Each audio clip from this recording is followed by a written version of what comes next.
और जराए इब्लाग जो है और सारा जो हमारा स्ट्रक्चर है, जो पूरा सिस्टम है, वो बहुत ताकतवर तबकों के जो हाथों में जो है वो हॉस्टेज है, वो फंस गया हम्म। है। इसलिए कि जब तक कोई बड़ा वजीर या पावरफुल आदमी या कोई अरबपति आके टीवी पे बात बयान नहीं करता, उस बात को आगे मीडिया बढ़ाता ही नहीं है। तो आपने पूछा कौन जिम्मेदार है, मैं तो ये कहूंगा कि मीडिया भी इसका बहुत बड़ी हद तक जिम्मेदार है। ये क्राइसिस आज से नहीं, ये 90 की दिहाई से चल रहा है।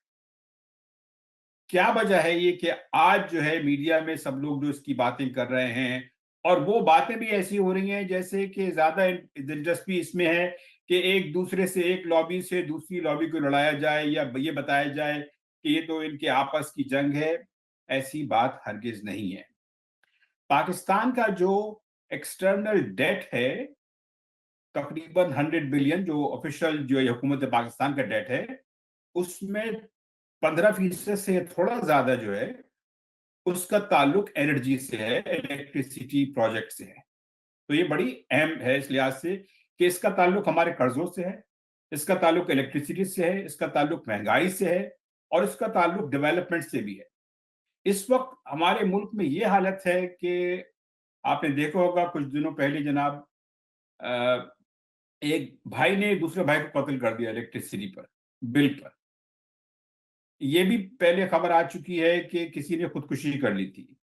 अब ये नौबत आ गई है कि लोगों जो इलेक्ट्रिसिटी के बिल हैं वो लोगों की तनख्वाह का बहुत बड़ा जो है फीसद दे रहे हैं, वो कर्ज मांग रहे हैं। तो ये ना सिर्फ ये कि एक माशी क्राइसिस तो है ही, ये पाकिस्तान में एक इंसानी बुरान की शक्ल इख्तियार करता जा रहा है। बदकिस्मती से कि हम उस वक्त रिएक्ट करते हैं जब पानी जो है सर से ऊपर चला जाता है। आप आइए इस तरफ कि इसका कौन जिम्मेदार है। इसकी सबसे बड़ी जिम्मेदारी तो पीएमएल-एन मोहतरम नवाज शरीफ की गवर्नमेंट पे आयद होती है। देखिए इस वक्त जो पूरी कैपेसिटी है जनरेशन, वो तकरीबन 43,000 मेगावाट है, और आप आमतौर पे 13,000 जो है इस्तेमाल करते हैं। गर्मियों में जब बहुत ज्यादा होता है तो चले 22-23 हजार मेगावाट चली जाती है। नेपरा की जो अपनी रिपोर्ट है, state of the industry report कहलाती है, जो नेपरा की वेबसाइट पे है, वो तो कहते हैं कि अगले 4-5 साल तक भी जो है एक्सेस जो है कैपेसिटी रहेगी। लेकिन ये आज की बात नहीं है। इसीलिए मैंने इस मजमून में फाइनेंशियल टाइम्स के 2017, यानी आज से 7 साल पहले के एक मजमून का हवाला दिया है, और उसमें यह कहा गया था कि जितने ये पावर प्लांट्स लगाए जा रहे हैं, जो कैपेसिटी, जो गैप है डिमांड और सप्लाई का, उसका भी जो है डबल से ज्यादा जो है ये इसका नतीजा निकलेगा कि वो पूरा हो जाए। तो अगर फाइनेंशियल टाइम्स जो है 2017 में ये लिख रहा है, तो इसका मतलब ये है कि जो एनर्जी का सब्जेक्ट जानते हैं उनको पता था कि बहुत सारे जो कारखाने जो हैं वो बहुत ज्यादा एक्सेस कैपेसिटी पर अब जनाब लगाई जा रही। मजे की बात यह है कि उस वक्त 2016-17 में जो हमारे पास ट्रांसमिशन और डिस्ट्रीब्यूशन लॉसेस थे वो तकरीबन 18% थे। मतलब ये कि जो भी, अगर उसको हम फिक्स करते हैं तो कुछ तो उसका मदावा हो ही सकता था, लेकिन उसकी तरफ कोई तवज्जो नहीं दी गई। इसका मतलब यह है कि आप कारखाना लगा रहे हैं, अगर मैं सादा जबान में कहूं, एक ऐसी जगह लगा रहे हैं जहां आसपास कोई रोड नहीं है। तो अगर आप कारखाने में प्रोडक्शन कर भी लेंगे, तो अगर आपके पास अपनी प्रोडक्ट को मार्केट में ले जाने का कोई जरिया नहीं है, ना आसपास कोई दरिया है, ना कोई रोड है, तो फिर आप उस प्रोडक्शन का क्या करेंगे? कुछ ऐसे ही पाकिस्तान में हुआ है। फिर जिस तरीके से ये मुआहदे किए गए, अभी मई में एक मैंने देखा था टेलीविजन चैनल पे, साबिक वजीर आजम शाहिद खाकान अब्बासी साहब ने कहा कि एक्चुअली बजाय इसके कि ये सीक्रेटली जो मुआहदे किए जाते, ये ओपन बिडिंग के जरिए किए जाने चाहिए थे। और उन्होंने ये भी कह दिया कि जो नेपरा वाले हैं इनको नहीं समझ के ये इतने कॉम्प्लेक्स जो है अरेंजमेंट्स कैसे किए जाते। तो हम मोटिव्स तो, एक तो ये बात ये एस्टेब्लिश होती है कि जरूरत से ज्यादा जो है जो है लगाई गई पैदावार कैपेसिटी। दूसरा ये कि जिस तरीके से मालिक किए गए, या तो उसमें कोई बदनीयती थी या उनको पता नहीं था कि वो कर क्या रहे हैं। और तीसरा, एक बहुत बड़ा एस्पेक्ट ये है कि आपने इस तरीके से लगाए कि उसको पूरी तरह से आप उसको इस्तेमाल भी नहीं कर सकते, इसलिए कि आपका जो ट्रांसमिशन नेटवर्क है वो बहुत कमजोर है। तो अगर ये ग्रोथ इनकॉम्पिटेंस नहीं है तो फिर क्या है? अच्छा, अब आ जाइए इस बात की तरफ कि क्या किया जा सकता है। देखिए, आज ही कल खबर में आई है कि अब हमारी जो हुकूमत है उसने चीन से रिक्वेस्ट की है कि जो एनर्जी डेट है उसमें रिलीफ दी जाए, उसकी शर्तों में नरमी की जाए, इंटरेस्ट रेट कम किया जाए, और बजाय इसके कि वो डॉलर में दें, इंटरेस्ट जो है वो चाइनीज करेंसी में दें। तो मेरी समझ में नहीं आता कि इतना जब सर से पानी जो ऊपर हो रहा है, आज ये क्यों फैला रहा है। जब बिल्कुल। पहले गए थे वफ्द में वजीर आजम शहबाज शरीफ और दूसरे बुजुर्ग, उसको कहा गया था कि जी हम रिलीफ देने नहीं गए। अब बाकायदा फॉर्मली जो है रिक्वेस्ट कर दी गई है चाइनीज गवर्नमेंट से। तो ये जो एक पैटर्न है, ये समझ से बाहर है, और उसकी एक ही वजह बन सकती है, और वो वजह ये है कि इन मुआहिदों में या इन आईपीपीज में एक ऐसे मफादात शामिल हैं जी। जो ये बहुत मुश्किल बनाते हैं इस बात को कि इसका इसमें कोई प्रॉपरली इसको अच्छा रेमेडी हो और इनको यूसुफ दुरुस्ती भाई, की तरफ। मिसाल के भाई तौर तो पर ये। मैं चाहता हूँ मफादात का भी तस्करा कर दे। देखिए, तीन बातें चल रही हैं। ये जो आपने मीडिया का जिक्र किया ना, अनफॉर्चुनेटली हमारा मेन स्ट्रीम मीडिया बजाय लोगों को प्रॉपरली इन्फॉर्म करे, वो बस यही करता है। पहले ये कहा कि जी जरदारी और नवाज शरीफ की आईपीपीज हैं सारे, वो सुलेमान शहबाज कूद पड़े, वजीर आजम शहबाज शरीफ के साहिबजादे। फिर कहा गया कि नहीं जी चीनी बहुत आईपीपीज हैं, ये उनका किया धरा है। फिर आ गया, फिर ये भी कहा गया उमर अयूब जो है पाकिस्तान तहरीक इंसाफ के उनके रिश्तेदार या उनके ससुराल वाले जो हैं उनकी आईपीपीज है। जरा इसकी, ये आपने जो कि मजमून लिखा है, मैं पढ़ रहा था उसको पहले, थोड़ी सी उसकी तखसीस कर दीजिए ताकि लोगों को ये पता लगे कि ये प्राइवेट बिजली बनाने वाले कारखाने हैं किन किन लोगों के और उनके मफादात क्या हैं। बिल्कुल, शुक्रिया। देखिए, ये जो इसमें 2.1 खरब कह लें या 2100 बिलियन रुपीस के पेमेंट्स किए गए पिछले माली साल में।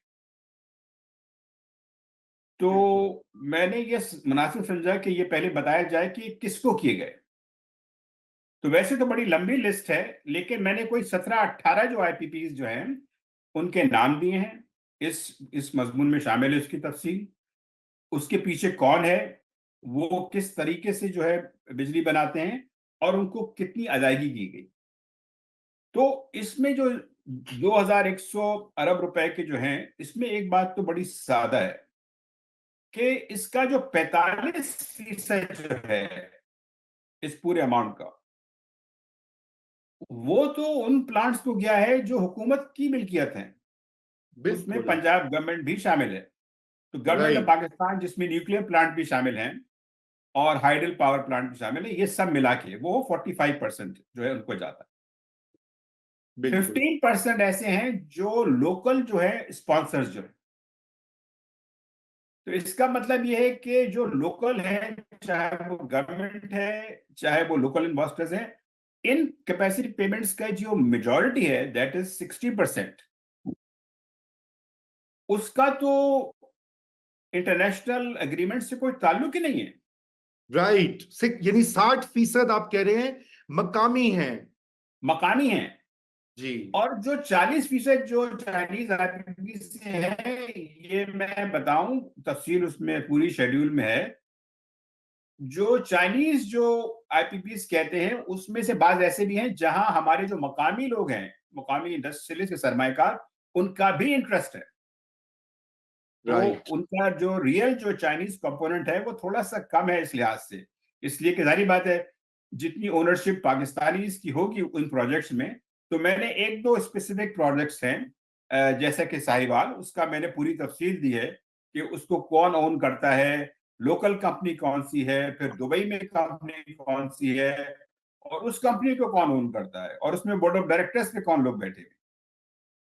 तो ये मसला इतना सीधा नहीं है जिस तरह के लोग बता रहे हैं कि जी हम ये एक फियर मॉन्गरिंग हो रही है कि अगर हमने इनको हाथ लगाया तो फिर पाकिस्तान में कोई नहीं आएगा। हाँ भाई पहली बात तो ये है कि ये जो चाइनीज जो हैं कंपनीज, इनमें से ज्यादातर ऐसी हैं जो स्टेट ओन्ड कंपनीज हैं। ये राइट आपका typical private sector foreign investor नहीं है। राइट राइट और वो भी इस तरह से है कि ये मुआहदे, ये स्ट्रक्चर क्या है, पहली तो ये बात समझाने की कोशिश करता हूँ। ये एक ऐसा है कि आपने जो है मुझे कहा कि ये लो, मैं मकान जो है, मैं तुम्हारे मकान में इन्वेस्ट कर रहा हूँ। ठीक मैंने कहा ठीक है, बड़ी अच्छी बात है। मुझे आपने कर्जा दिया, फिर मैंने जो है आपसे रेंट पे, आपने मुझे कहा कि मुझे रेंट भी दे दो उसका, इसलिए कि ये तो मालिक मेरा है। हाँ। तो ऐसा कुछ हुआ कि मैंने कहा कि आपने कहा कि मेरी जो पास क्योंकि रहने को घर नहीं था, आपने कहा इसका किराया 5,000 रुपये महीना होगा। बिल्कुल अच्छा, तो उसने कहा साहब जो कर्जा आपने लिया है वो तो खाली 3,000 है। तो आपने कहा कि भाई मेरा कुछ प्रॉफिट भी तो होगा। राइट तो अगर आप 2,000 प्रॉफिट है और 3,000 खाली इसकी अदायगी है, तो आपका प्रॉफिट कितना हो गया? हम्म आपका प्रॉफिट तो 60% हो गया फिर। करेक्ट तो कुछ इस तरह की दास्तान जो है इन मुआहदों में भी हुई है। राइट इसको वो कहते हैं कि ये तो हमने कॉन्ट्रेक्चुअल ऑब्लिगेशन जो है।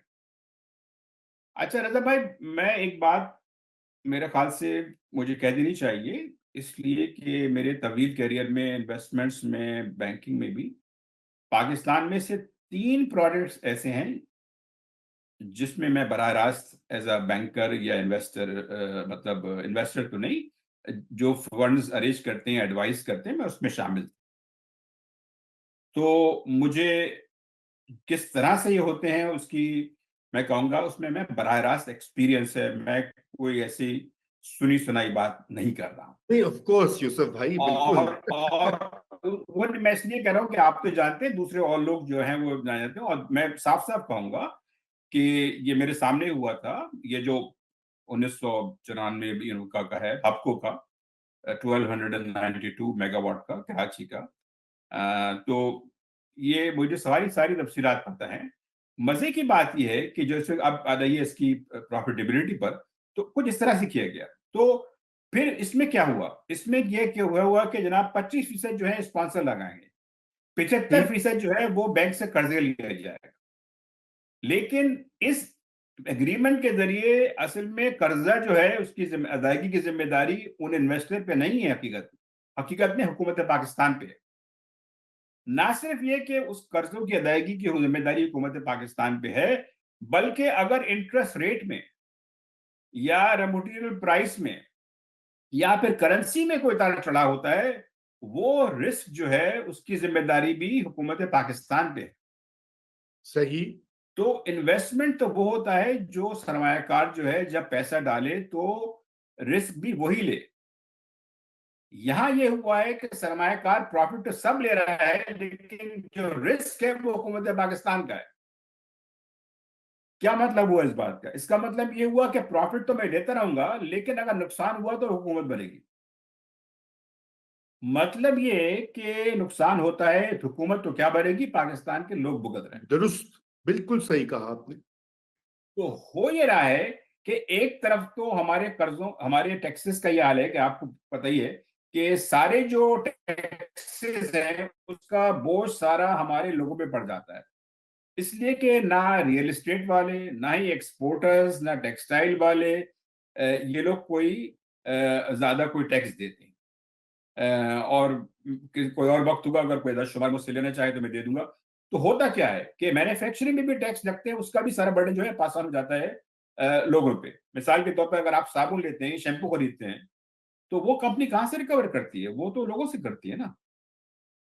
तो बिल- फॉर्मल सेक्टर से भी जो बर्डन है अल्टीमेटली लोग भुगतते हैं। तो एक तो लोग तो पहले ही भुगत रहे हैं सारे कर्जों का बोझ। फिर पिछले माली साल में जो कोई सूद की मद में, सिर्फ सूद में कोई 8,000, कोई 200, कोई अरब रुपए जो थे वो अदा किए गए। ये एक बहुत संगीन बात है जिसकी तरफ जो है मुझे तवज्जो दिलानी चाहिए। हमारे जो नेट रेवेन्यूज है फेडरल गवर्नमेंट के, नेट का मतलब ये कि जब प्रोविंसेस का जो हिस्सा दे देते हैं उसके बाद उनके पास क्या बचता है, ये जो सूद की अदायगी थी, पिछले साल हमारे जो फेडरल गवर्नमेंट के नेट रेवेन्यूज हैं, ये इसका 120%। बे सही सही। ये डिटरमिन करता है कि आपकी जो बात करते हैं कि डेट सस्टेनेबिलिटी, मतलब ये कि आप में कितनी इस्तेताअत है कर्जे वापस करने की, आपकी माली हालत कैसी है। ये रेशो जो है जाहिर करता है कि हुकूमत कितना जो है बोझ बर्दाश्त कर सकती है। बिल्कुल इस रेशो पे अगर आप देखें तो बहुत जी। सारे लोगों के लिए शायद ये ताज्जुब की बात है। दिस इज रजा भाई, this is the worst in the world. हमारा जी, बिल्कुल 120 है, श्रीलंका का कोई 80% के नजदीक है। तो कर्जों की जो सूरत है, हमें ये कहा जाता रहा है कि हम वहां से इंतजाम कर लेंगे और ये कर लेंगे, पैसे मिल जाएगा। और मैं मुस्तकिल ये कहता रहा हूं कि हमें रीस्ट्रक्चरिंग की तरफ या रीप्रोफाइलिंग की तरफ जाना पड़ेगा। अच्छा ये मुझे बताइए, बिल्कुल वो तो कर्जा जो है, ये देखिए ये अनसस्टेनेबल